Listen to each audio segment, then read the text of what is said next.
naye Nafian Alionzi asambira wali Ethiopia mu club eyo bayita Defence Forces ate nga Joel Mutaku bwakwirane waka ku club eya Bull. Anington Sebalunyo akupira ku team eya NEC be ba goalkeepers abayitiddwa. Ba defenders Elvis Bomono, Nicolas Wadada once again akomyewo ku team y'eggwanga ajjukira nti abadde aludde okulabika ku team y'eggwanga akubira eri mu ggwanga era Italy ku club gye bayita Stadera wakubira omupiira omulenzi oyo gwe bayita Elio Caprodosi naye asobodde okubeera nga ayitibwa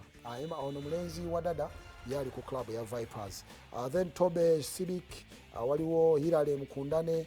Jordan Obita agattako omusambi Isaac Muleme bagenda kuba bazanya back ya Uganda, Babos Byaruhanga, Kenneth Semakula, Alan Oirothi, omusambi Enoka Sebagala, Abdukarim Watambala, Alan Okero, Travis Mutyaba ba midfielders we bali awo asonga ateri ba forward kuliko Dennis Omedi,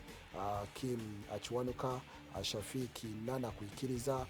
Rogers Mato, Steven Mukwala, Usama Arafat, John Paul Dembe, Patrick Jonah Kakande, then ne Ivan Aimbisiwe be bazanyi abo abagenda okubeera nga bazanya friendlies wakati wa Uganda ne Cameroon ennaku z'omwezi mukaaga omwezi ogwa June, then ne Uganda ngezanya eggwanga erya Gambia ennaku z'omwezi mwenda. Friendlies bbiri be basambye abayitiddwa mukwano gwange ataddeko BBS Terefayina amakya ag'olunaku olwaleero. Bwe tugenda mu USA NBA tukyali mu playoffs, jjukira nabagamba ttiimu ya Thunders ne